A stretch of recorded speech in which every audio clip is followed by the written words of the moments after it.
Hey there. You're probably aware my name's Matt Bergen.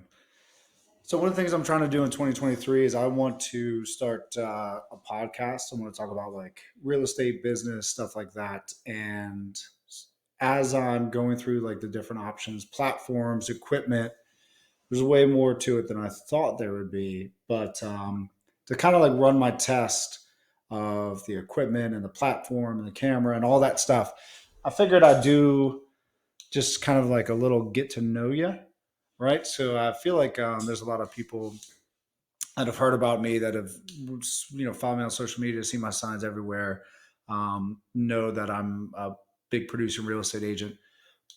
But there's not a lot of people that actually know me, right? I mean, there are people that know me who grew up together from St. Mary's County. So we're just going to take some time as I test out all this equipment, but also do a little video.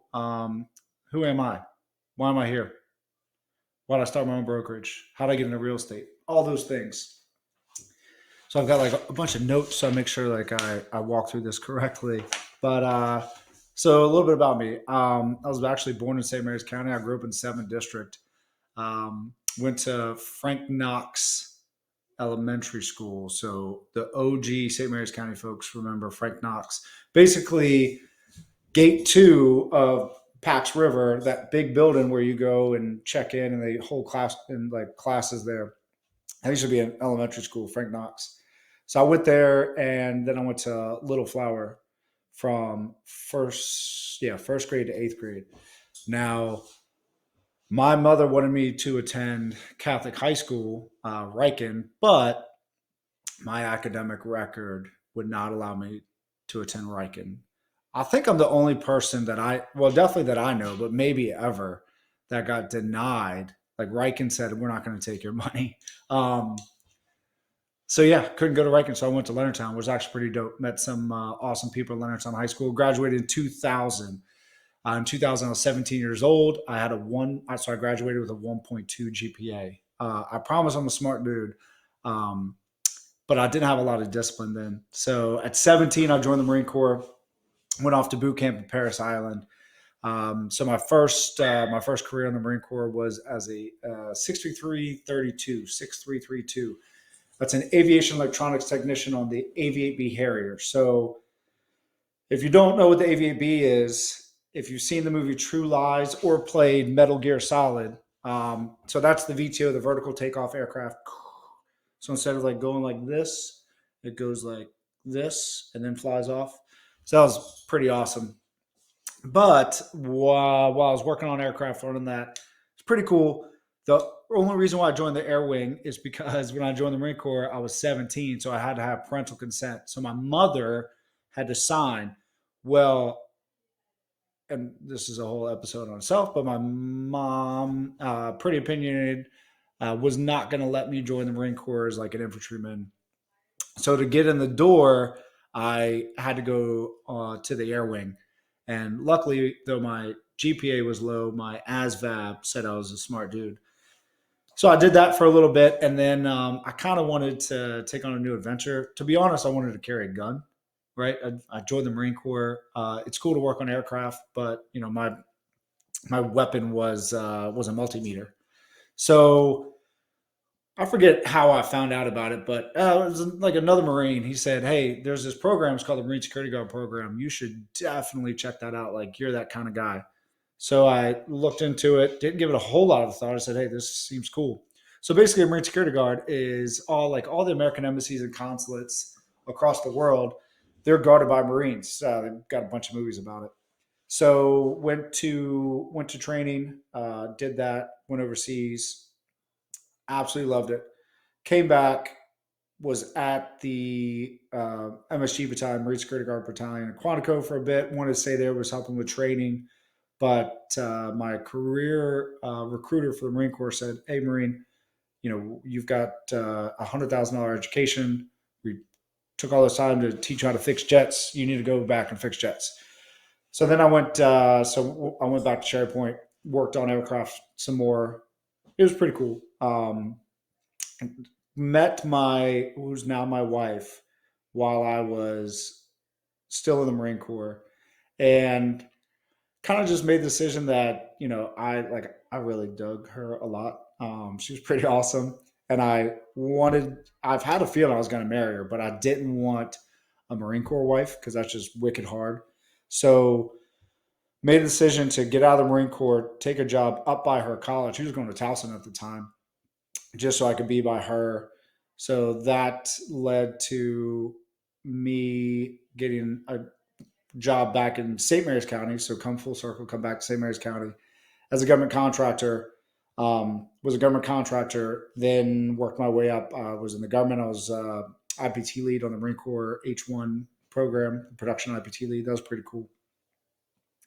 But from the point I got out of the Marine Corps and I moved up, let's call it Baltimore County, I started buying investment properties. So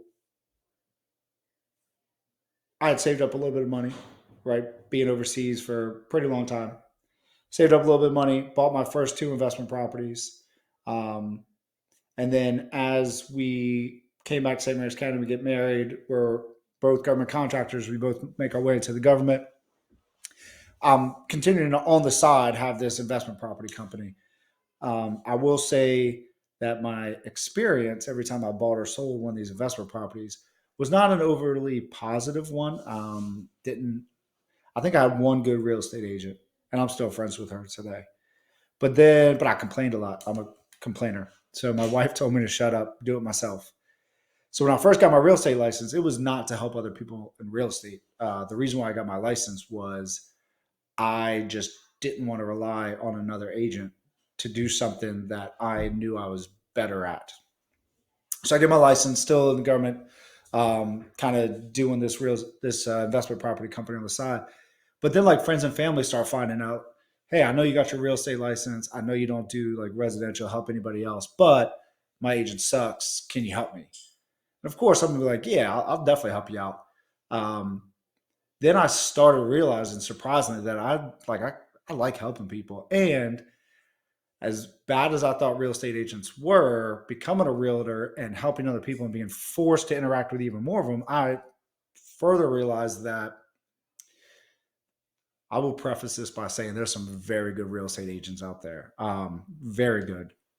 But in my personal opinion, the industry as a whole, the barrier of entry, it's real easy. Like basically, you need a pulse and you can pass an easy test, and boom, you're a real estate agent.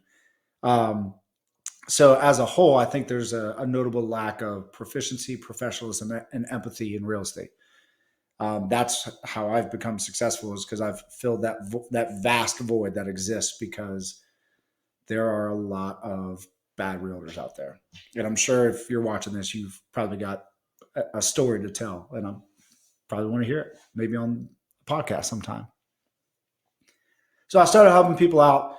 I'll do it my way, right? So I said, if I'm going to help you, I want to be the realtor that I always wish I had. And that's how I'm going to conduct myself. Did that. Again, surprisingly, people like the way that I go about this real estate thing. So they would tell their friends and family. So I get another call and another call, another call. And it kind of got to the point where I've got like this important government job.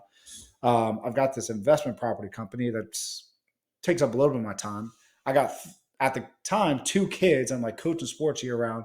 But I got all these other people calling me, asking me to help them buy a house, help them sell a house, whatever. So I kind of got to a point where it was all kind of tough to manage. And I was wondering, what's the proper path? Because everybody like works their way to get up to the government. It's secured, good money, whatever. But I really enjoyed real estate, and I knew I was just kind of scratching the surface of what I could do or what my role would be in real estate. At the time, I will say I was on a real estate team. Look, I made a note up. Boom. I was on a real estate team. Now, I will say that team sucked. The team leader sucked. I wasn't allowed to, she wouldn't, that individual wouldn't let me sell houses. I could only represent buyers. The way she had her team said, it was like a 50-50 split. So I would do all the work, but I only got 50% of my commission. So I realized there was something busted about that. So I left that team, that real estate team, join a new brokerage to go out on my own. So time's going by, and I'm building up my business, and this being a realtor is becoming a real thing. Like my schedule's getting stacked, and I was kind of at a crossroads. What do I do? Do I make the safe bet or the risky path? The unknown path of, hey, let's just be a realtor. Like never thought that was going to happen. So I remember I had a listing appointment. So my wife was like out of town on government travel. I was supposed to have a babysitter. At the time I had two boys. I had two boys at the time. And I was supposed to have a babysitter, and babysitters fell through. Well, I didn't want to be like rude and say, hey, sorry, I got my kids. I can't show up. But I also thought it'd be rude if I showed up with kids. Then I kind of thought about, and honestly, I'm like, well, shit. I work for the government. I mean, this is kind of like a side gig. Anyways, it's turning into something. But if you can't respect the fact that I'm a father first, then I don't want to help you anyways. Like you called me. So I was like, whatever, let's just own it. So I showed up with my two oldest sons, Paxton and Parker, and they were this was probably 5 years ago, probably 5 or 6 years ago. Um, so we showed up the door, and like I said, I just owned it. So the seller answered the door, and I was like, hey, Matt Bergen, nice to meet you. They referred to me. I said, I brought my associates with me. This is Paxton, this is my legal counsel, and this is Parker, this is my business manager. And I remember the seller like laughed, and they come on in. And it was like, this side of real estate that I realized like people are hiring a human being, right? They don't want just some like lame guy or gal in a suit that just, oh, nice to meet you, like here are the numbers, blah blah blah. I'll put a sign in the yard and take some shitty pictures, and we'll see what happens. So to be able to like be a human being, to be a father first and a human being, it resonated with the client. They loved the fact that I brought my kids with me. They were like super empathetic. They're like, yeah, this guy's a father, right? So he's not going to cancel an appointment on me. He's going to bring his kids. My dudes those two are super well behaved. The third one, again, that's a whole nother episode. So it went really well. Leaving that meeting, I sort of had this epiphany. Like we had fun. Like me and the boys, we were talking about in the car. Like, yeah, that was pretty dope. Like, yeah, we're like a team.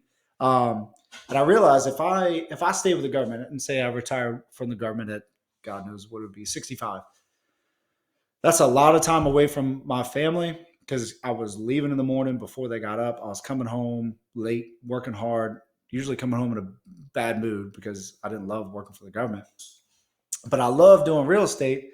And if real estate's a career that if I got into and I took it seriously and I built a strong enough foundation, there was a legitimate possibility for me to facilitate waking up every day with my sons as my business partners. So like once that light bulb went off, I was like, oh shit, like this is it. This is what I'm supposed to do. Went home that night, gave my 2-week notice to the government. I like to say I fired the government. 2 weeks later, boom, full-time realtor. So a little bit nervous, right? Because getting rid of a 6-figure steady income guaranteed, to trust that I can be competitive and earn other people's trust enough so that I could get a steady flow of business to make this a legitimate career. Best decision I ever made. Everybody always asks me, do I have any regrets about quitting the government? Again, I was where so many people fight and work hard to be. And my only regret was not doing it sooner, because I will say, like, real estate, 10 times harder than the government. I work on average about 14, I'd say about 14 hours a day on average. Way more stress, way more like variables and unknowns. It's not like this kind of repeatable thing. But the freedom, I love that. And what I really love is, so I have come to look at life in chapters, right? And when it comes time to buy or sell a house or a home, like that's a big chapter in someone's life book.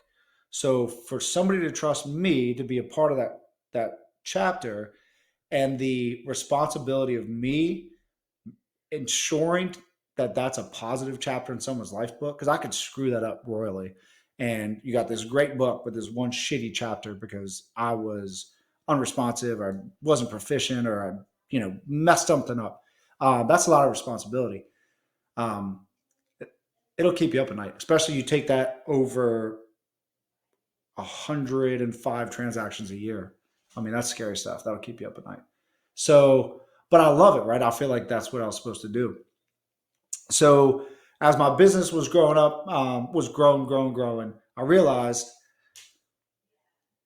I cannot maintain the same level of client experience and service that I'm known for and that people reach out to me for across this many people. Like it's not feasible. You can't do it.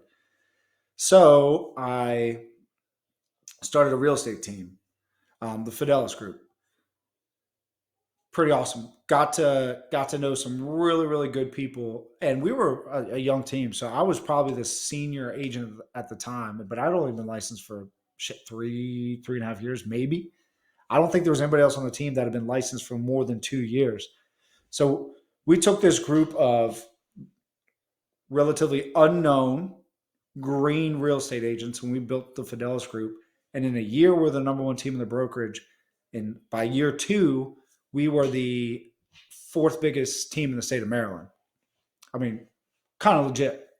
But that was super fun, super rewarding, also very difficult. Lot of lessons learned on managing teams, managing people, managing expectations, work-life balance. How much emotion do you put into an individual? So yeah, I mean, a brilliant experience, and I learned a lot from it. Right, I made a lot of mistakes. So at the end of 2021, I decided that I so the team was sort of like a beta test for being owning a brokerage, right? So if we look at this in like an incremental thing, you're part of a team where I started, then you go as an individual, you find success at that level. Then you go as a real estate team lead, you find success at that level. Like the next step up is to start a brokerage. And I was to the point where, all my chips are in on real estate, and I'm trying to facilitate this idea. I call it my American dream, whereas I wake up every day with my sons in some capacity work as my business partners. So at the end of 2021, all the real estate agents on the team went out on their own, right? All they were all still successful in real estate, which was a big win in itself. I had to make sure I wasn't misspeaking there. They're all maintaining success. So it wasn't like fire, get rid of everybody. It was like, all right, we got to a point where everybody can go out on their own and find success outside of this team capacity. So January 1, 2022 is when I started building the basic infrastructure of what is now Infinitas Realty. It's the platforms, the process, the idea, the concept, the logo, the websites, all the things. So and my goal was by the time I'm 40, so I turned 40 on December 16th of last year, 2022. So I said, by the time I'm 40, I'm going to have my own brokerage. On December 15th, one day before, is when I hit the activator. So I met the mark, right? Barely, but I met it. So started in Fitness House Realty. Another great learning lesson. It's a lot more work than I thought it was going to be, just in terms of, I'm building a website from scratch. I own another software company, a real estate platform called Property One, integrating, right? So I built Property One to create a better buyer and seller experience for my clients. I call it the Domino's pizza tracker for real estate. You know exactly where you are in the process. But integrating that platform with my configuration management tool, with my client relationship management. So it's just a lot. Then you got to stand up payroll. You got payroll, accounting, website, CPA, transferring from a limited liability company to an S corporation. I mean, it's just a lot. So that's why I fixed up my office. my butt's in a seat more behind a computer than I've done since I worked for the government. But it's all to build this brokerage that take all the things that I do different from people, what people are used to from the regular, real estate professional and the traditional brokerage model. I want to take all the things that I think the industry needs, that people need and the industry needs, and build it into one box, one brokerage, and then give people a better experience because I've built this from scratch, but also bring in like-minded real estate agents that lead with empathy and they treat money as a byproduct, right? So the root cause of success in real estate is client experience.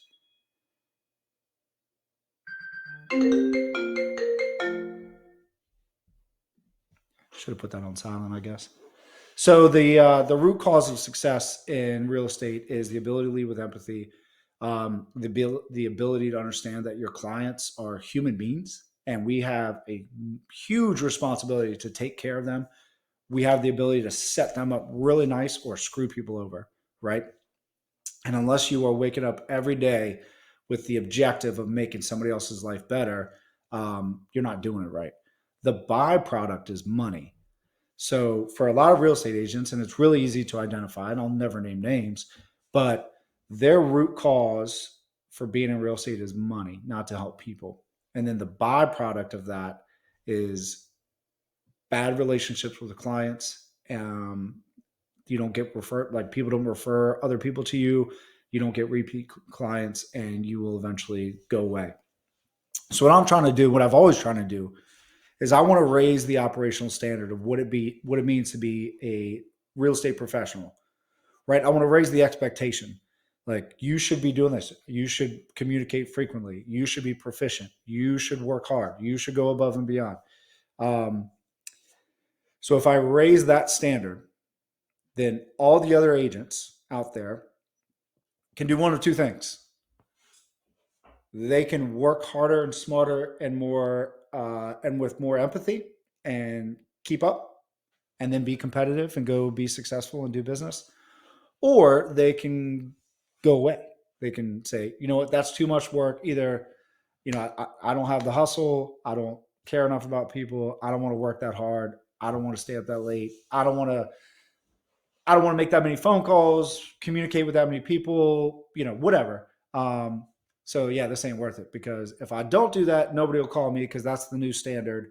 But I don't really have the intestinal fortitude to conduct myself in that capacity. So I'm just getting out. I'll support either path. So if people jump on board and help me and some of the other, great agents that exist, the handful, to make the industry better, then hey, we're on the same team. If you want to go away because you suck, then awesome. So that's kind of it. Yeah, that's a good time. We'll keep it under 30. So yeah, born and raised St. Mary's County. Did some cool stuff. Got bad grades, so I went into the Marine Corps. Wasn't ready for college. Loved my time in the Marine Corps. Got out, found the love of my life. Had some kids. Government contractor. Government. Stumbled into real estate. Realized there's a huge niche and opportunity for someone that has a crazy hard work ethic, has a big heart, and cares about people, and is smart and tech driven. And that has all led me, right? I've taken all these cool experiences and tips and tricks and trades and knowledge gained from all those aforementioned life experiences and chapters, and built my own real estate brokerage. Then I'm going to try to get into the podcast game. So if you've made it through this 24 minutes and 21 seconds, amazing. I appreciate you. I wouldn't have listened to me for this long. But also, if you've got anything that you'd like to talk about real estate wise, business wise, I'll just looking for ideas on things to talk about for a podcast or a video cast.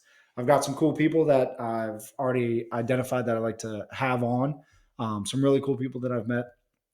But if you've got any ideas for like topics of conversation, love to hear it. If there's only a couple comments, then it'll definitely make its way within the first 5 episodes.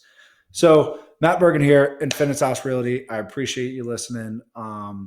Please drop any comments on ideas for topics, and I'll either talk about it with a high level of intelligence, or you'll see me fumble through like an idiot. But either way, it should be entertaining.